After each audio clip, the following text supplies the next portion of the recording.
And here's Damaris from Nightingale Bamford.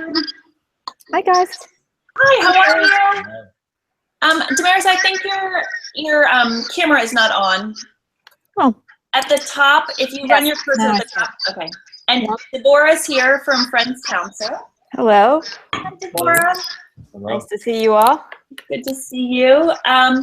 I think we have a pretty good quorum here. If we could start just with a brief introduction of who you are and what you work, what organization or school you are with, and sort of very briefly what you do. I'm conscious of the fact that we only have an hour, and so I did send out a contact list so that everybody can connect with one another once we are finished. I think we should feel free to take advantage of that connection. And so I'm going to start with introducing myself. I know all of you. My name is Blake Cohn. I'm the Executive Director of National Network of Schools in Partnership. And I am extremely excited for you all to be here. This is our second of our Google Hangout series.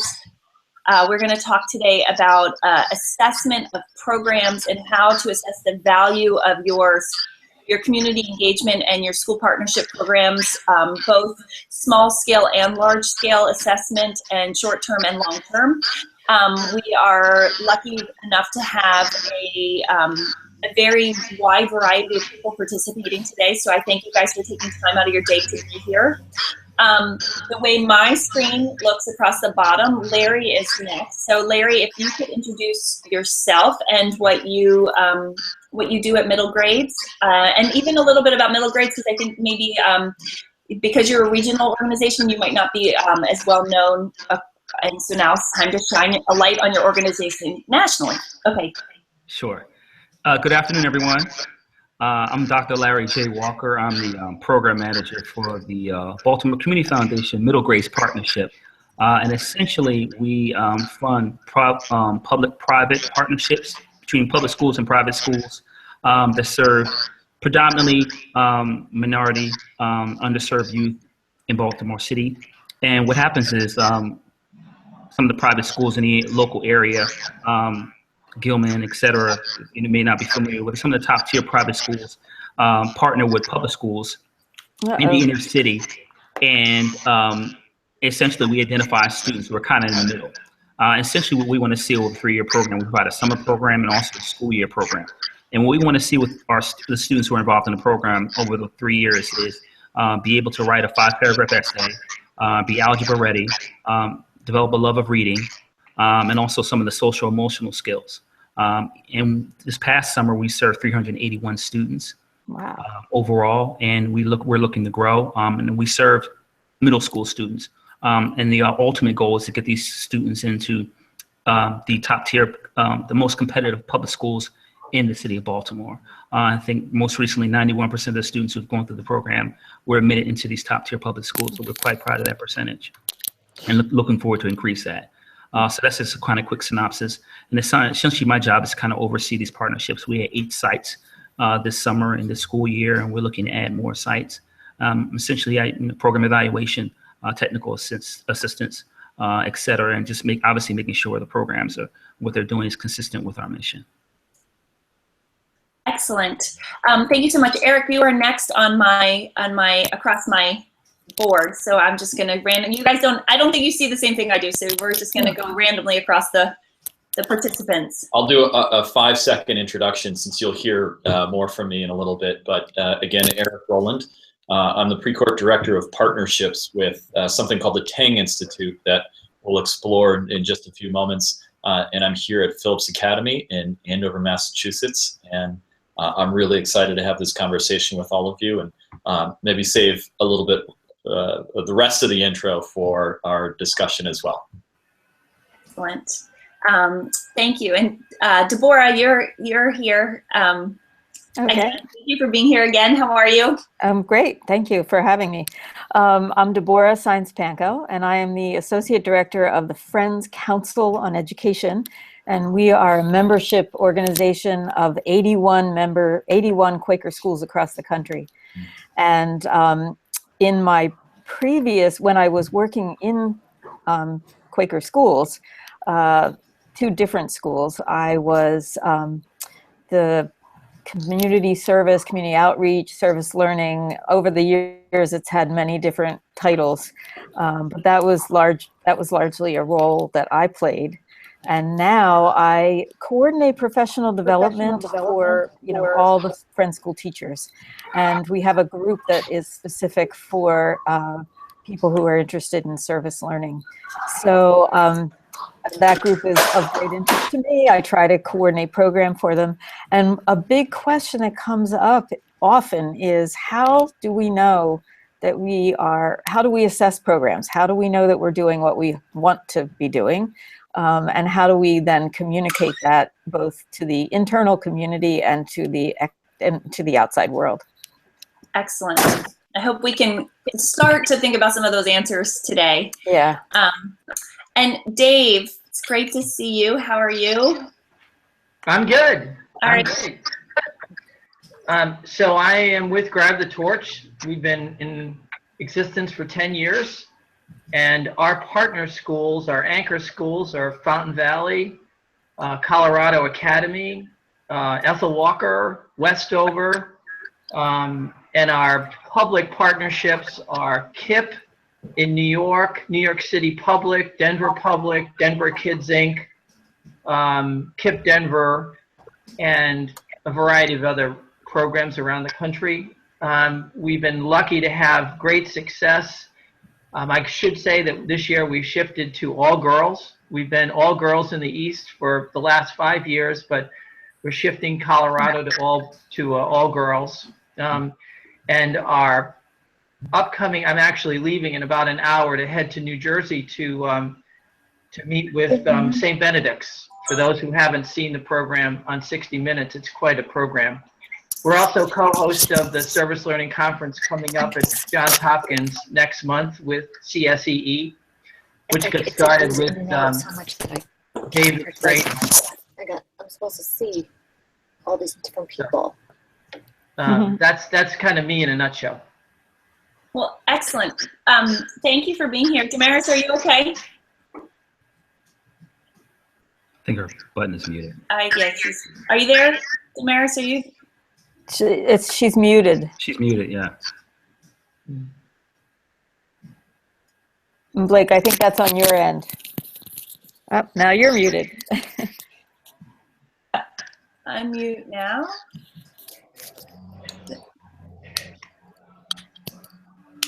Damaris, are you there? Oh, here. I'm sorry. I can't unmute her. Damaris, I think you're muted from us. There she is. Hi. Oh, sorry. I am in the 6th floor faculty workroom trying to participate in a Google and heading down. She thinks she's texting. I'm going to send her an email. And okay, Eric, thank you for agreeing to be our sort of lead off for this conversation. Eric is going to speak to us for a few minutes. Did everybody get the slide presentation that I sent out at 11:15? If you could refer to that as Eric is speaking. I will do my best to share the document with you, but that might be beyond my technical abilities, and I don't want to really mess everything up. So anyway, thank you, Eric, for being here. I really appreciate everything you've done and all the thought you've put into talking to us today. Thank you. Thank you very much, Blake, and thank you to all of you for the opportunity to share a few thoughts today and truly to make this a conversation and a discussion. I would echo what Blake had said earlier about the idea of starting to think about some of the answers to these questions that no doubt either plague us or have us thinking quite deeply about what assessment and impact and evaluation really mean for our respective programs and schools. I will say that at Phillips Academy, certainly as of late, because there have been a lot of conversations around this topic across the campus, there's somewhat of an aversion to the idea of assessment or evaluation and measurement, and so there's been kind of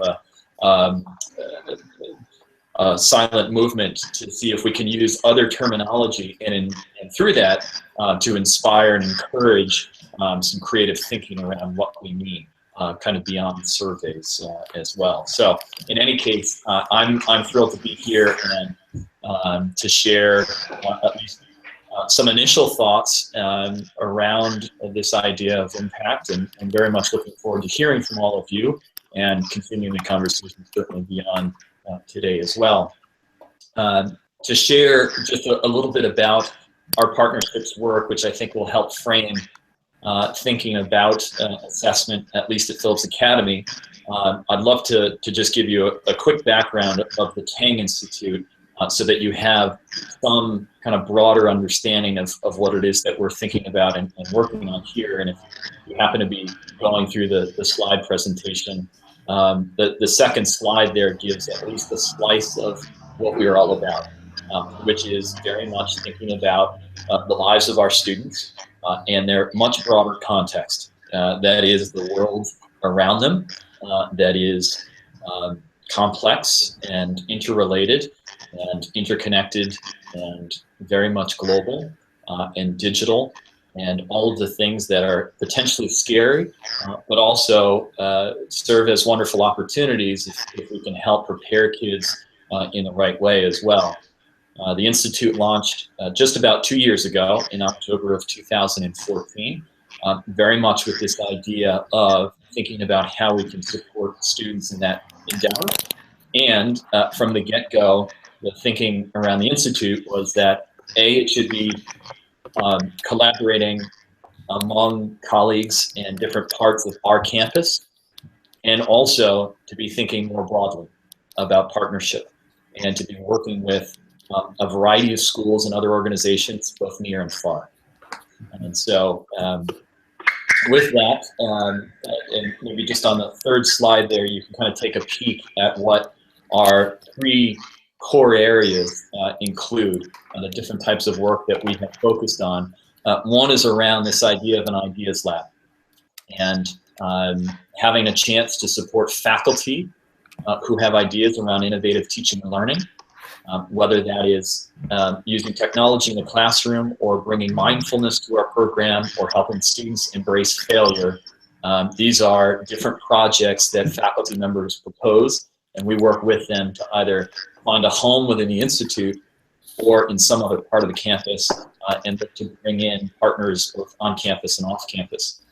We have a second pillar of programming around what we call learning in the world. These are off-campus, experiential, kind of deep learning programs that take place here in the Merrimack Valley down the street. They take place in different parts of the United States, and particularly during the summers and some of our break times in other parts of the world, from China to Peru, South Africa, etc. And those are led by faculty, and we look to support those as much as possible. Then there's a third area that has emerged, particularly as of late, around hybrid explorations and combining the best of in-person teaching with online resources. We have a few different courses that we'll be launching next summer, and so we're very much in the throes of figuring all of that out as well. The Institute at its core is about connected learning.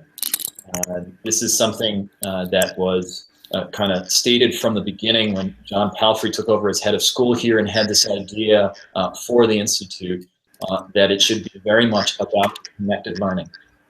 And when we say that and try to make that a reality, we think about the connections between and among students, both near and far, between students and teachers, between different adults on campus, but also between the online and analog worlds, in connecting what happens in the classroom to outside of the classroom, to connecting students to new ways of learning, new modes of learning, to new forms of knowledge, to communities both near and far as well. And we know, all of us know that good learning happens when we can connect students to their talents, to their passions, to those areas of interest that they have, and allow them to amplify those and explore them further and give them some sense of agency. And we also know that helping students connect to some of those areas that they may not have explored is important as well. And so this idea of connected learning is critical not only for the Institute, but also as we think about partnerships. Because I think that as we talk about making those connections and building those bridges, truly that's partnership, and making sure that we are enabling that to happen as well. As we think about a vision for partnerships at the Institute, really there are a few things that I would emphasize are critical to what we aim to do. One is to make sure that we are partnering with a diverse group of individuals and organizations, schools, NGOs, businesses, policy organizations, etc. We want to make sure that we are in contact with others, that we are creating these new connected learning opportunities, and we're thinking about strengthening the quality of teaching and learning here at Andover, but also where we can plug into a broader conversation. And I say, and this is kind of a standard operating principle for us, it's very much our desire to open up bilateral and multilateral channels where we can hear from others and learn what others are doing, and where appropriate, share what we are doing as well. And so in that spirit, partnerships serve as an enabling technology of sorts to kind of facilitate those different connections, make sure that we have a number of different perspectives brought to bear. All of us know, certainly through the research that has emerged as of late, the importance of having diverse perspectives and viewpoints brought to bear on any situation. That is very much the spirit of the work that we're doing.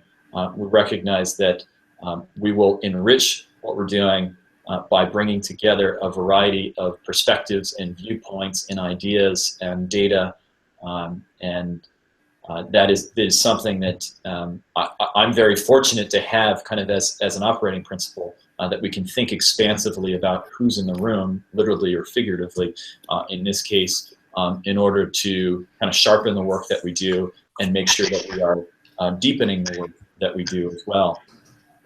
And further, as we kind of think about other aspects of partnerships and what we have as a vision for the work that we do, we certainly want to emphasize community as much as possible, both for expanding and strengthening kind of channels of formal communication, but also some of the informal stuff where we can turn quickly and say, hey, what do you think about this? Or what are you all doing in this space as well? I should mention as well that one of the important aspects of the work that we do is to pull on a colleague of ours, not only the director of the library, but is also our institutional research guru. He wears a few different hats, but makes time available for our thinking around assessment and considered broadly. And I'm happy to kind of get into that in a little bit as well. But that is something that informs the work that we're doing. That even if very informally, you know, kind of hallway conversations about what we're doing and what we could do better, that is very much part of this.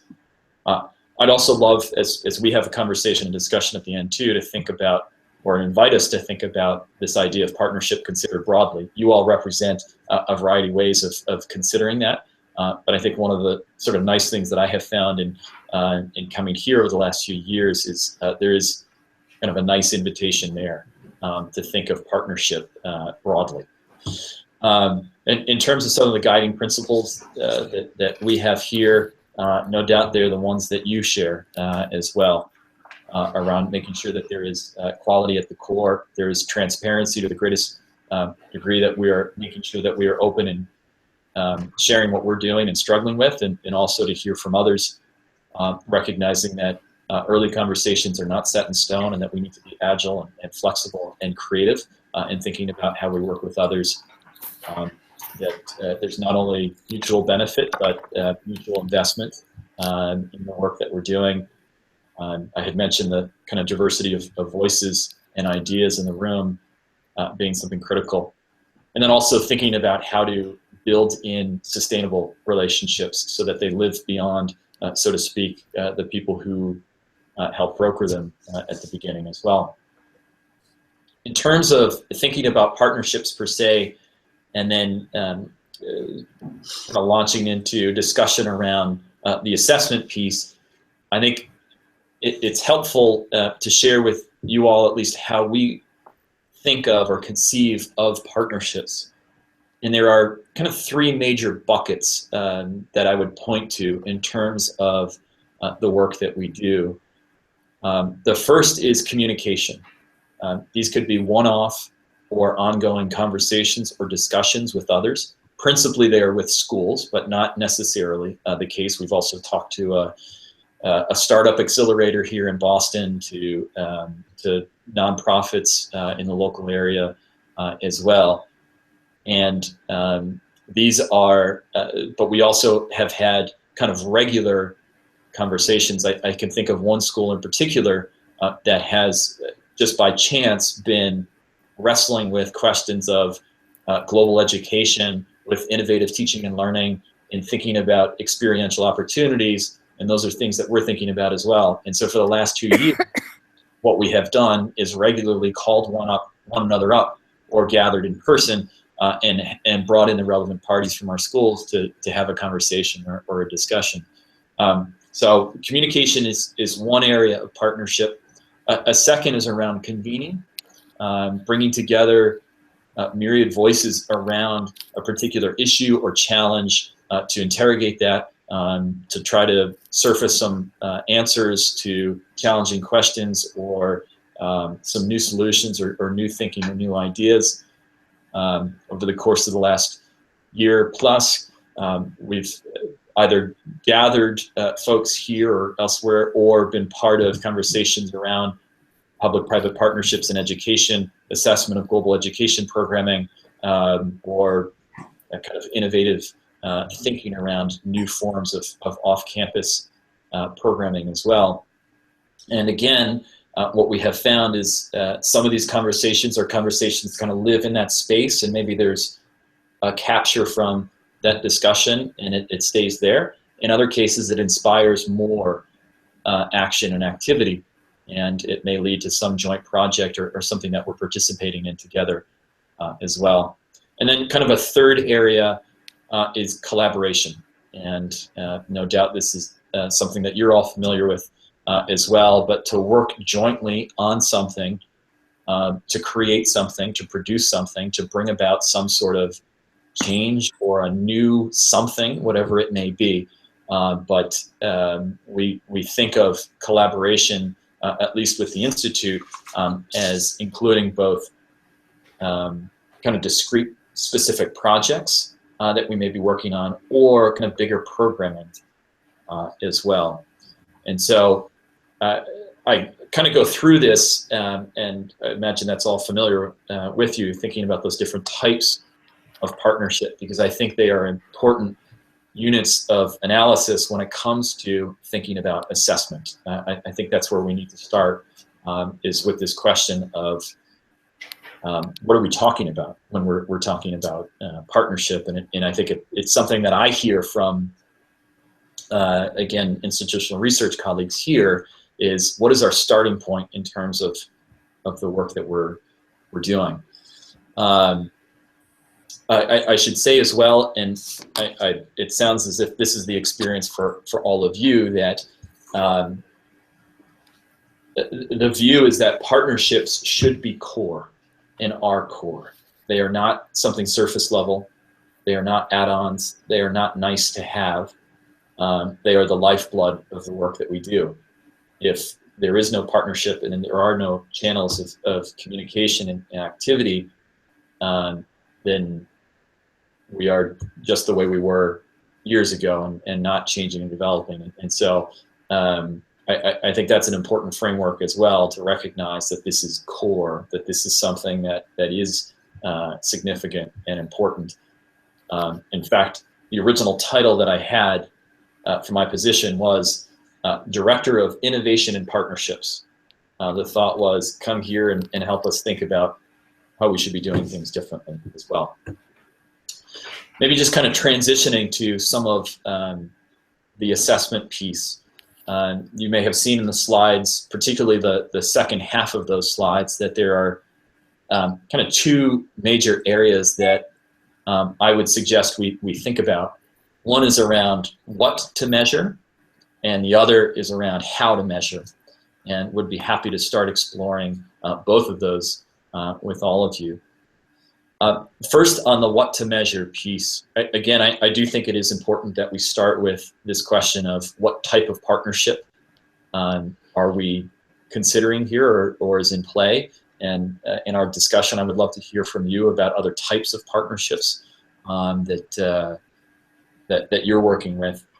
And then to explore just a level deeper and to look at what is or was the ideal outcome or outcomes from that type of partnership. What is it that we wanted to do? And then you may see in the slide something around, kind of, is this something that we all agreed to and articulated at the beginning as well? And to that end, is it something that has hidden assumptions to it? Is it something that has something below the surface? And this is in slide 11. What is something that has been stated, or the objectives that have been stated, but also the things that are important perhaps to a partner or partners, and we need to acknowledge and make sure that we are considering this as well.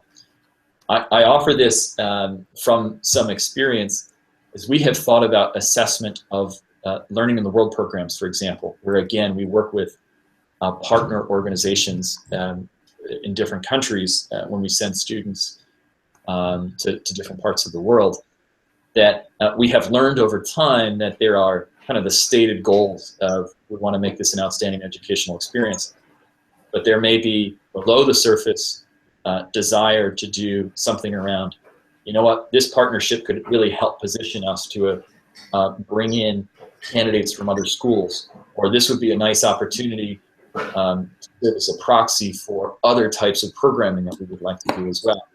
And so I think the degree to which we can surface that and bring that to the fore, all the better. And to kind of spell that out. And also to be looking more closely at what is the life of those different types of partnership. Are we talking about isolated discussion? Are we talking about a collaboration ongoing for a decade, or something that has lasted for 2 months, etc.? Is this convening that ultimately led to some sort of activity?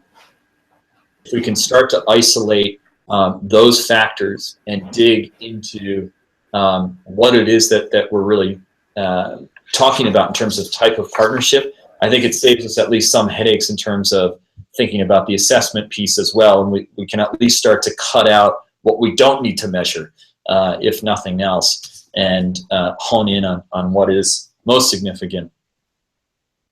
And then kind of further with, after we have kind of isolated the type of partnership, the way we have started to consider it is, kind of the second piece is, there are kind of 3 areas that we would point to as significant when it comes to what it is that we want to capture. One would be around the outputs of a project or a program. And of course, it's always easier when we're talking about a discrete project with a defined timeline and a certain number of partners and objectives have been clearly stated from the get-go, et cetera. But just kind of the simple metrics around how many people were involved, how many meetings there were, et cetera, et cetera. If we can at least get a hold on that piece, I think that's significant. Secondly, around kind of project or program outcomes, and thinking a little bit more broadly here around some of the more intangible stuff, but still measurable or relatively easily measurable. So maybe, what did students learn through a pre and post survey? What was it that were the kind of major takeaways for those who participated in the program and could be action areas for the future? And then a third area around community impact.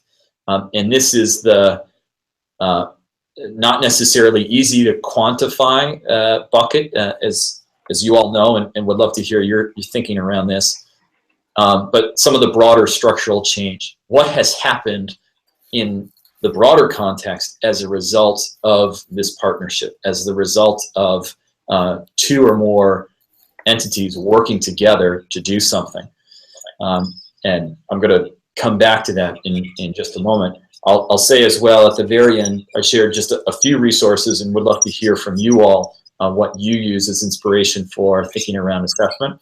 I have found the United Way in their thinking around community impact to be really interesting, and would recommend. I had put one presentation more broadly.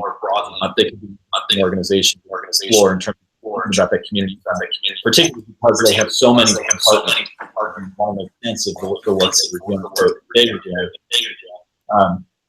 And then just across dimensions, I would encourage us to think about process, about the purpose, and also the product of that partnership. And I think with those different dimensions, it's a little bit easier to start what is it that we would want to measure.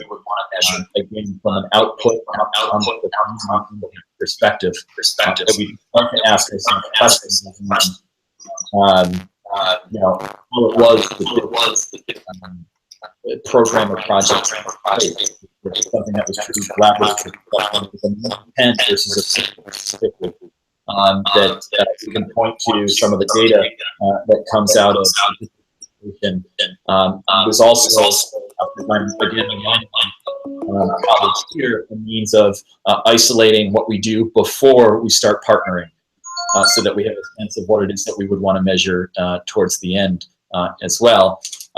And again, interested to hear kind of your experience, but at least our experience tells us that there is a spectrum of sorts in thinking across outputs, outcomes, and then community impact, and going from something that is more easily quantifiable, where they're just kind of natural output numbers that we can point to something that is more kind of qualitative in nature as well.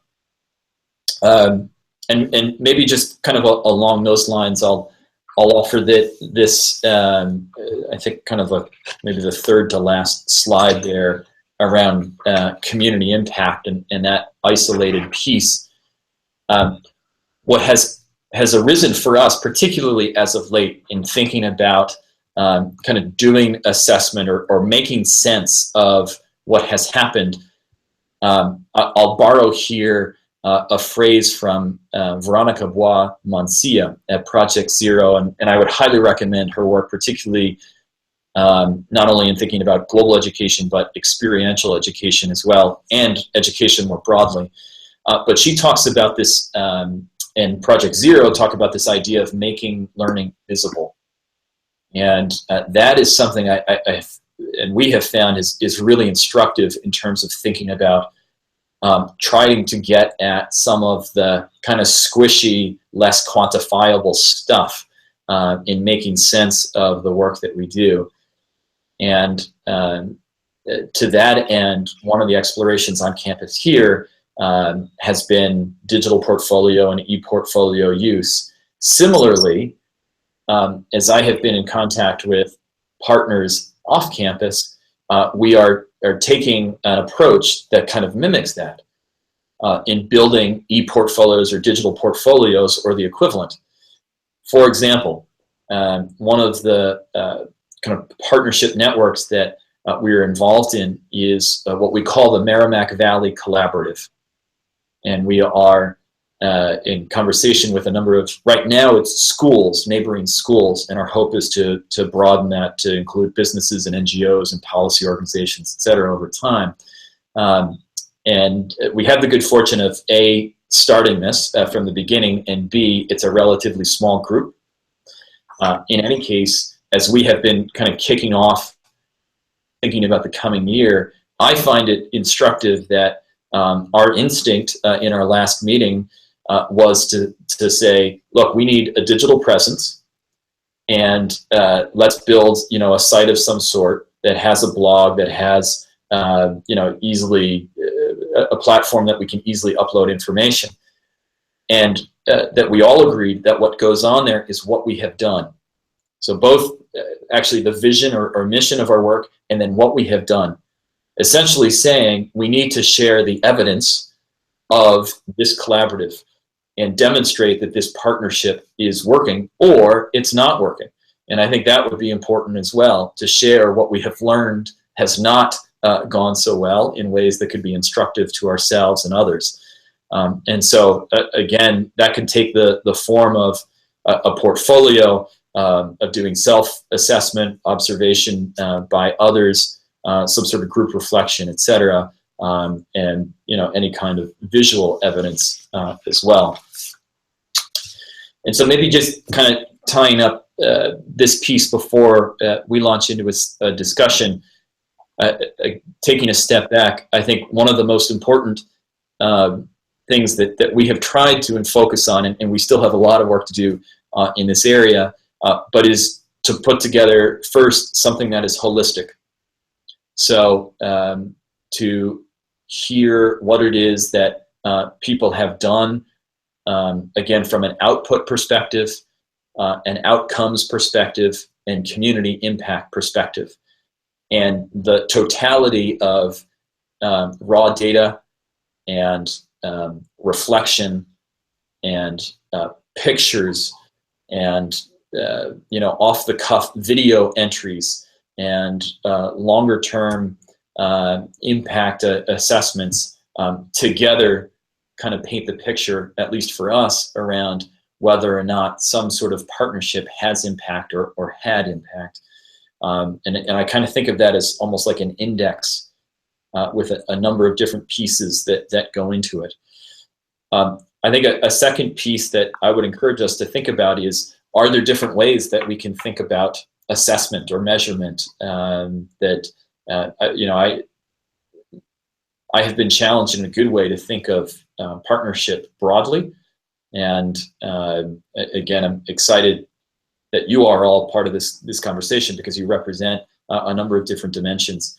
But to have the chance to kind of think of the different ways in which we could conceive of partnership as well could be interesting. I'd also love to hear from you all, and hope that we can have a discussion around how it is that you share partnership impact, and who's involved in it. Is this something formal presentation? Is this something with regular check-ins? Whose voices are part of that? How have you made sense of community impact, and what does it mean to you as well? So in the spirit of again, truly wanting to have a conversation, maybe I'll stop talking for a few minutes at least, and would be excited for us truly to have a discussion around this as well. Perfect.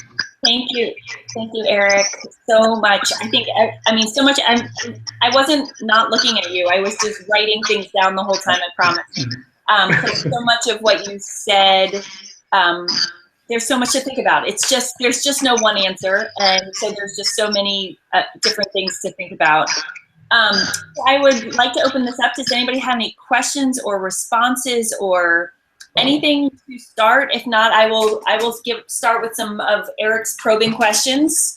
But I would like to just start by saying that I don't, though there's a finite period of time on this particular conversation, I would love to have this be an extended conversation over the next year. Maybe we can get back together a number of times to revisit what we are doing, how we can restructure what we're doing, think about what's working for certain kinds of programs, et cetera, just to expand this. This is not this is not something that we're going to solve in an hour. So I just wanted to preface it by saying that if you feel like you have a lot more to share, or that you have more questions, there will be opportunities for us to follow up on this conversation. So with that, does anybody have any questions or reflections back to Eric and the information he shared with us about the Tang Institute and how they are sort of tackling this notion of assessment? I just wanted to, you mentioned community impact. Mm-hmm. I think that's a really important phrase. Middle Grades Partnership we're part of the Baltimore Community Foundation. We probably give out $25 million overall as an organization per year in the metropolitan Baltimore area. And I think this issue of community impact is really important, particularly in Baltimore, not just Baltimore, any locale throughout the United States. And maybe you can we can dialogue a little bit about that into various organizations, but I think this is really important. I know some recent data came out that said the median household income had risen nationally, but there are a lot of communities that are still continue to struggle. So in terms of whatever our partnerships, relationships we'd have with, whether in our situation, schools, school districts, et cetera, other philanthropic organizations, the impact you have on the community, particularly underserved communities, I think is something that's really, really important in terms of how we close some of these opportunity gaps. Yeah. So maybe we could talk a little bit more about that. Yeah, and maybe just a quick question for you, Larry. Is there made sense of impact? Is it, do you kind of point to when you consider those $25 million investments annually and otherwise, are you pointing to data at the end of the year that's numerical? Is it anecdotal evidence? How are you kind of making sense of that for whoever is paying attention to it? Yeah, so like for our particular fund, the Middle Grades Partnership, our fund. So yeah, so we actually just had we had a professor from Johns Hopkins conduct a longitudinal study to take a look at what we're doing, and also we collected some survey data this summer in terms of students who are in the program, parents also, and we also had another evaluation conducted this past summer. So yeah, so we use hard data. Yeah. But obviously some of the anecdotal stuff too, because one of the things I do is I go out on sites, and like I said, I want to make sure that what they're doing is consistent with our mission, because we're funding these programs. So in just talking to, we have 2 site directors for each particular program. And so, the anecdotal and hard data. So we're finding that we're really making a significant difference. As I meant, 91% of the students who finish our program after 3 years going to some of the top tier public schools here in Baltimore City. So we feel like we're doing a good job. Always can do better. I mean, it strikes me that's absolutely the right approach in having a few different types of evidence kind of coupled together. And I'm very envious of your ability to do longitudinal study. Well, we had independent contractor for someone to come and do the longitudinal study, but it was over 3 years. So, but the data was helpful in terms of making in terms of what your short and long term range goals. So it was very helpful. There is just along those lines some really fascinating work that I'd recommend from School Year Abroad around it may not be directly applicable to what we're all working on, but I think the concept behind it is, and they have actually, so they're, I think, 50 years old at this point. They've sent students on study abroad programs, semester long, summer long, and they did a longitudinal study not too long ago to try to get beyond students saying it was awesome, because that's what they would hear from people, when they collected evidence and wanted to dig below that. They did a lot of research around, in their case, kind of intercultural inventory work, et cetera. But what they found through that study was fascinating. It wasn't what they expected. And it has led to shifts in the way that they have structured their programming that are not necessarily about major overhauls of their program. In some cases, they are tweaks to make sure that students recognize, for example, that there are mentors there and people who are listening to them, et cetera.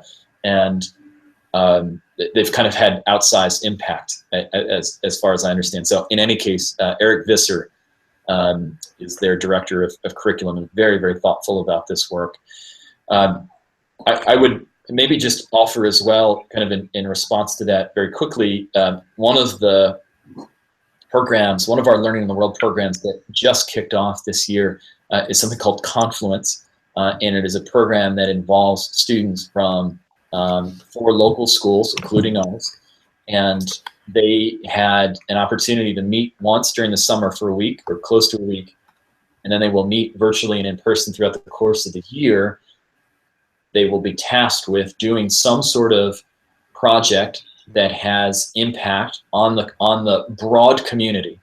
And it is called Confluence because we have a confluence of a few different rivers that meet at Andover and Lawrence and North Andover, et cetera. In any case, the question that was perplexing all of us at the kickoff to this was, how the heck are we going to measure this and like make sense of, at the end of the year, it was something that was awesome or something that really has impact that we can point to as well. We have used some of the work that, again, Veronica Bois-Mancia has done at Project Zero. One of those resources from the Asia Society is in the back or is at the end of the slide deck. She talks about global education programming, but it very much applies to anything experiential, I believe. And the cycle that she kind of takes people through in that applies anywhere. And so we actually used that framework as a means of trying to make sense of this program with students and adults as well. And it has framed our thinking around getting a broad base of evidence. Again, everything from the equivalent of a portfolio. They use Google Sites instead of some other tool, but everyone is asked to contribute, and some are asked to contribute certain things. So there's one team that's in charge of photography for this period of time, somebody else on journal reflection, et cetera, et cetera. And I think that serves as a model of sorts in considering community impact more broadly. And the example I shared just around the Merrimack Valley Collaborative, where we are endeavoring to do the same thing. Like we've got to keep track of all of the output, the number of students involved, the number of faculty involved, how many people we engaged, but also at the outset of any specific project, we should be asking ourselves and those who participate through simple survey or quick reflection, like where are you right now on this topic or project or wherever the case may be, and then coming back to that question at the end so we can point to any change, whether good or bad, and then again continuing to think about other forms of evidence that we put into the pot of some sort of index of sorts. So I hope you hear what I may not be saying and may have said at the beginning, which is we are very much at the start of this and wrestling with it and struggling with it, and so you know, in a good way, it's a great challenge, but welcome other perspectives and ideas and ways that you have made sense of all of this as well. Does anybody else here have ways that they've been assessing that they find meaningful and informative and effective for your means? I'm imagining that there's different needs for assessment. One is to prove the value of your programs to your school or to your organization, but another one might be grant writing or financial means, and that's more of a data-driven notion of assessment rather than portfolio-based. Probably isn't going to get you. You need more than a portfolio to get a grant. I'm assuming you need some solid numbers. So does anybody have any other means that they're using at their school or their organization that's working for them, or things that have just completely failed? I mean, this is an honest conversation because we all know this is not an easy topic. And there's no right answers or wrong answers. I mean, I can say that at Nightingale, hi, I'm Damaris from Nightingale. Sorry I missed the introductions. My browser was freezing. We do a program in the 7th grade where 7th graders work with adults who have Alzheimer's disease. And after basically over the course of they meet with them 6 times, and before, in the middle, and at the end, they fill out reflections that are data, on a scale of 1 to 10, how did you feel about this program? There's like 10 of them. And those are used by researchers to evaluate how it changes. They're filled out by the students, and then they're filled out by the caregiver for the adult. And it's used to determine the impact the student as relates to the adult, and on the adult's response, and how the adult's disease progresses over the course of those 6 weeks. And they found it successful enough that the NIH is using it to run studies. It's been working, but the goal of that is to say, how does it impact our students? Damaris, can I just ask a follow-up question to that? Is that something that is designed in-house, or that you bring external experts in? Like, who's involved in setting all of that up? We have this external program is called Sweet Readers, and we run the curriculum, but they design the curriculum, and they design the reflections, and then we implement both. Right. And we only pay for, they're an unusual organization. We only pay for supplies. Wow. I'm imagining that lots of folks have to sort of farm out the data. What do you do, Eric? Do you guys actually have staff that is calculating the data? Because that seems extremely time consuming for many people who are already doing multiple jobs on top of running these community engagement and partnership programs. We have the person who runs our institutional research, again, is also the head of our library and all information services. So he's tasked with quite a bit. Miraculously, he does it all splendidly, which is incredible. We also recently had an additional person join him in doing institutional research. This is probably the case with all of us. They are pulled in many different directions, and are doing a number of things. To some degree, though, that they are some of the data crunchers and ones who make sense of it. So I recognize that we do have some good fortune there in having someone who is at least, or someones who are at least semi-devoted to that task. But it has not been beyond us to imagine, could we task students or stats teachers or others to do some data mine, or there's a course that's being taught on data mining, and I was just talking with a faculty member the other day and said, we've got some data if you want to mine it. We would love to engage people around some real life things that we're trying to make sense of, and all to the better. It's certainly a form of connected learning if students and faculty want to be involved in that and make sense of it as well. Sorry, go ahead, Deborah, go. Thanks. So I was thinking 2 things. One is that this sounds really great. Many of the schools that I'm working with do not have the budget for even an outreach coordinator. They're really just depending on classroom teachers to, put together programs. So I love hearing about outside groups that can be brought in, and hearing about these programs where it's really integrated into the whole school. It's fabulous. But it's making me think that it would be so useful to have, for example, a bank of questions. Like, what are some of the questions that might get at the kind of evaluative and assessment ideas that, like, and I do understand that those might be really specific per project.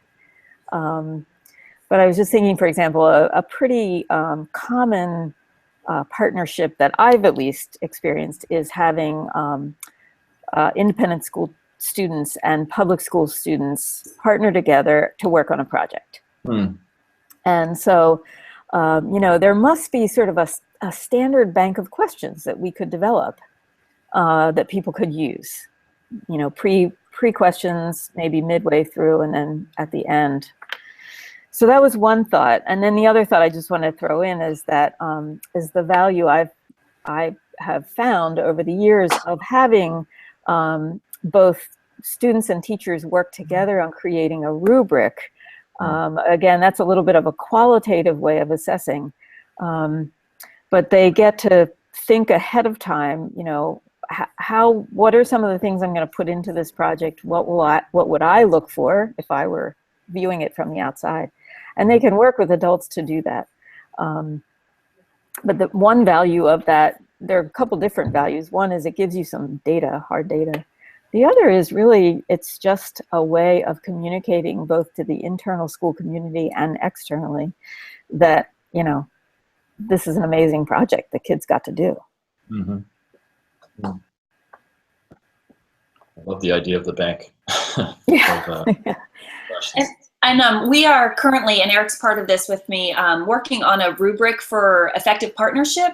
And so that rubric is to help partners engage in a conversation about how strong it is, their partnership. Not necessarily going on this assessing the value of it, but it's creating the opportunity for people to speak of what are your goals, and are you achieving your goals, or are you articulating your goals? They don't have to be the same for each partner, but are they reciprocal, and is it a mutually beneficial relationship? And I think that bank of questions comes out of that initial conversation of what are our goals? Like, what is the outcome that we want? And it can be different for every stakeholder, but then you know what you're trying to assess. Did we reach our goals? And if you don't have those articulated at the beginning, how can you ever know if you're reaching them? Yeah, it would be great for an organization like yours, Blake, to kind of collect those different, you know, questions. So I would love to. Yeah. I think that we are at the beginning of this notion of assessing, and that very, very few schools are assessing, because like you said, very few schools have the resources or the dedication to this work like Andover does, where they have multiple people working on it. Most of them have schools where a teacher may have a class or two dedicated to this job, but it's the rare school still that has an entire office that can pull together this. So that's where we're starting, because this is a need for schools and for organizations assessing. It's a difficult thing to assess because it's very intangible. The goals and the outcomes are hard to track, and we need 25 years to really see what kind of community impact we're making with this work. And unfortunately, we don't necessarily have that time to prove it. I was thinking, for example, of surveying alumni. Right. Asking them what, we just lost Demers. You know, do you remember what kind of community partnerships you participated in? And, you know, seeing what kind of memories they have of it, and then figuring out if it had any kind of an impact on their career choice, or college choice, or, you know, maybe it's even extracurricular, you know, volunteer jobs, those kinds of things. Well, I was just thinking about the study abroad component, and how deeply effective I was by my study abroad that had very little to do with my academic studies necessarily. Right. It was just a worldview that I gained, and how you can, if I had been surveyed, my whole life vision changed dramatically after a year abroad. But I didn't really, I don't think I got that hindsight until 6 or 7 years after I studied abroad. I felt it, but I probably couldn't articulate it. So being able to follow up with those people that are participating in these programs in their, you know, as early as talking about to high schoolers about their programs in lower school, and how it's affected their empathy and their worldview, and, you know, their extracurricular choices are, you know, their class choices, their elective choices. You know, I don't know, it's endless what we could ask these kids about how these programs are affecting, hopefully on a positive way, their, sorry, I just unplugged my computer. So anyway, there's so much possibility, and I think one of our biggest hindrances is time and manpower. But so when you have the solution to those, all right. Does anybody have any? Yeah, go ahead. Just very quickly, in the spring, there was a symposium here around global education and assessment, and Eric Visser and others, Darla Deerdorf, Veronica Bois-Mancia, who've done a lot of work in this area, were here. And on the Tang Institute site, there is I'm happy to send it out as well, but there is a report from that symposium and a list of resources that may be helpful for anybody. That'd be great to share. Or if you want to ping me, I'm happy to share those directly. Great. That would be great. I'm hesitant to take any more of your time. I'm happy to stay here and talk more if you guys have more time. But it is one, and I understand everybody has finite schedules that they're working with. Is there any last minute thoughts, something that somebody's working on, that has struck a chord today and they're working on and they're going to go and follow up? I know I have a lot that I'm thinking about, and I think, Deborah, just a general call for samples of assessments that we're using is it's a great idea. And so look for my email later this week. That I'll put it together. We can easily put it on our website and have it available to our members to be able to pull from different categories of programs that how they assess. I know that Liesel's shown at Friends Seminary. She has an excellent piece that she worked with Go Project. Go Project was supposed to be here today, Olivia, but anyway, I will share all of that with you. Does anybody have any last thoughts? Eric, thank you so much. Thank you. Thank you. Larry and I have to go. It was great. Nice slide deck too. It was really good. It was a pleasure. I look forward to collaborating. Likewise. And I will send up a follow-up email, and then if we would like to get back together in this manner in maybe 6 weeks or so, I'd be happy to pull that together to talk more and to maybe come up with a couple of pieces that we should be thinking more specifically about and discuss what we found or what we think might work, and to talk specifically about your organizations, and because I know they're all different, and so how it can all we can help each other strategize what might work best for each of you, if that's something you would be interested in. Sounds great. Thank you. Thank you guys so much. I really Bye-bye. appreciate it, and I hope you guys have a good rest of your week. Yeah. And Thank you, Blake. look for an email from me later this week. Okay. Sounds great. Cool. Okay, thank you guys. Bye. Thank you all. Bye-bye.